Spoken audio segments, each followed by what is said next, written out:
తెలంగాణ అంతటికీ వర్తించేలా mega master plan. Hyderabad ring road చుట్టూ రైలు వసతి. ఓఆర్ఆర్ RRR మధ్య చైనా మాదిరి శాటిలైట్ టౌన్షిప్లు. అగ్నిమాపక శాఖలో త్వరలో 1000 పోస్టులు భర్తీ. ముఖ్యమంత్రి రేవంత్ రెడ్డి వెల్లడి. నానక్రామ్గూడలో అగ్నిమాపక శాఖ ప్రధాన కార్యాలయం ప్రారంభం. ఇక్కడ మాట్లాడాల్సింది ఏంటంటే ఈ మాస్టర్ ప్లాన్ కేసీఆర్ లాంటి మాస్టర్ ప్లాన్ కాకుంటే సంతోషం, అసలు మాస్టర్ ప్లాన్ లేకుండా సంతోషమే. ఈ మాస్టర్ ప్లాన్ల పేరుతోని రైతుల భూములను కొల్లగొట్టాలని కేసీఆర్ లాగా ఆలోచిస్తే మాత్రం మీ మీద ప్రజలు తిరగబడాల్సి వస్తుంది. సో మీరు అట్లా చేస్తారని మేము అనుకుంటలేము, ఎందుకంటే మీ ఆలోచన వేరని మేము అనుకుంటున్నాం. కేసీఆర్ ఆలోచన మీది కాదని మేము భావిస్తున్నాం. ఒకవేళ అలాంటి ఆలోచన ఉంటే మాత్రం పక్కన పెట్టండి. ఎందుకంటే వరంగల్లో ఇదే మాస్టర్ ప్లాన్ పేరుతోని రైతుల భూములు తీసుకోవాలని కేటీఆర్ బినామీ కంపెనీలకి భూములు ఇవ్వాలని అనుకుంటే రైతులు తిరగబడితే తుక్కు కొడిపోయినాడు. తుక్కు కొడిపోయారు. అసలు కొంతమంది ఒకరిద్దరు కాంగ్రెస్ క్యాండిడేట్లు అసలు బరిలోంచే వెళ్ళిపోయారు, అమ్ముడు పోయి. ఏది ఎలక్షన్లకు ముందు, ఎలక్షన్లకు 2-3 రోజుల ముందు అమ్ముడు పోయి బరిలోంచే పక్కకు తప్పుకున్నారు. అయినా కూడా వాళ్ళు కోటేసినారు. కామారెడ్డి మాస్టర్ ప్లాన్ ఏం జరిగింది? కేసీఆర్ పోటీ చేసినా మా భూములు తీసుకుంటావురా నువ్వు అని తన్ని అవతలకి ధర్మేసినారు. ఎవరు గెలిచినారు అక్కడ? ఇంకొక లీడర్ గెలిచిండు. సో ఇట్లా ఎక్కడెక్కడైతే రైతుల భూముల మీద మీరు పడ్డారో వాళ్ళకి వ్యతిరేకమైన తీర్పు వచ్చింది. సో మీరు ఆ పని చేయకండి, చేసి రైతుల కోపానికి ఆగ్రహానికి గురి కాకండి. అండ్ దాంతోపాటు ఈ RRR విషయంలో కూడా చాలామంది రైతులు నష్టపోతున్నారు. ఇప్పుడు గిట్ట రాయగిరి దగ్గర, యాదగిరిగుట్ట రాయగిరి దగ్గర పాపం ఆ రైతులు, ఆ చుట్టుపక్కల ఉన్న గ్రామాల రైతులు ఇప్పటికే 2-3 సార్లు భూములు ఇచ్చినారు. ఒక దగ్గర భూములు ఇవ్వాలి, ఇంకో దగ్గర కొనాలి, మళ్ళీ ఆడ భూములు ఇవ్వాలి, మళ్ళీ ఇంకో దగ్గర. ఇట్లా వాళ్ళు ఉన్న భూమిని అంతా అమ్ముకోవడము. కొంతమంది అయితే ఎటు కాకుండా కూలీలుగా మారిపోయినారు. ఇప్పుడు ఇంకా చాలామంది ఇప్పుడున్న భూములు ఇస్తే వాళ్ళ గతి ఏంటో, వాళ్ళ బతికేందో అర్థం కావట్లేదు. మరి వాళ్ళను కూడా అడ్రస్ చేస్తూ ఏ రాజకీయ నాయకుడు భూమి పోలే. మళ్ళీ అక్కడ గతంలో ఉన్న ఎమ్మెల్యే భూమి అయితే ఆయన 120 ఎకరాల వెంచర్, 120 ఎకరాల వెంచర్ అట్లనే ఉన్నది. యాక్చువల్గా అలైన్మెంట్ అన్నకెళ్ళి పోవాలి, దాన్ని తప్పించినారు.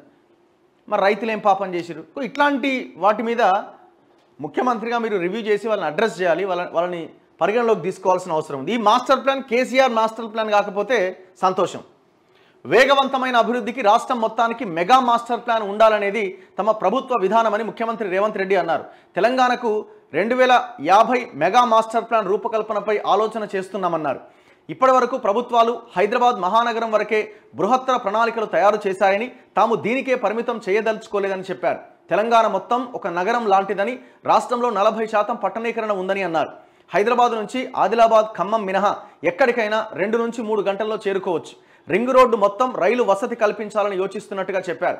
ఆదివారం హైదరాబాద్ నానక్రామ్గూడలో క్రెడా ఇచ్చిన 17 కోట్లతో నిర్మించిన అగ్నిమాపక శాఖ ప్రధాన కార్యాలయం కమాండ్ కంట్రోల్ సెంటర్ నూతన భవనాన్ని సీఎం ప్రారంభించారు. కిమ్స్ ఆసుపత్రి యాజమాన్యం 1.5 కోట్లతో కార్పొరేట్ సామాజిక బాధ్యత కింద నిర్మించిన సనత్ నగర్ అగ్నిమాపక కేంద్రాన్ని వర్చువల్గా ప్రారంభించారు.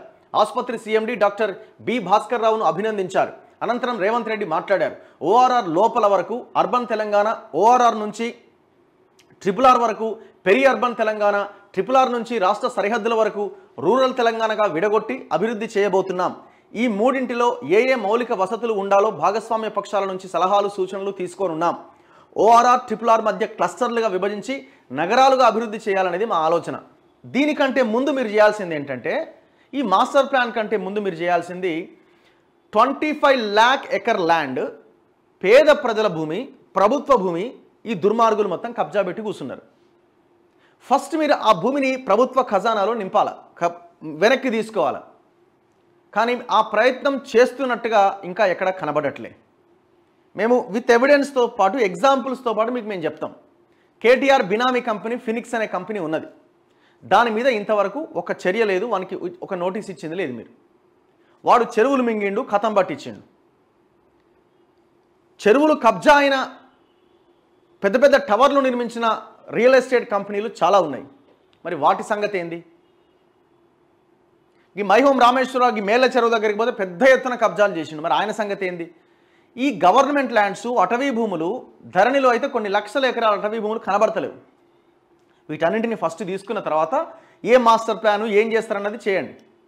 ఎవడి చేతిలో వాడి కబ్జాలు చేసి రైతుల యొక్క విలువైన భూమి, ప్రజల యొక్క విలువైన భూమి కబ్జా చేసి, ప్రభుత్వం యొక్క విలువైన భూమి కబ్జా చేసి మీరు ఈ మాస్టర్ ప్లాన్లు అమలు చేయడం వల్ల ఎవరికి లాభం జరుగుతుంది?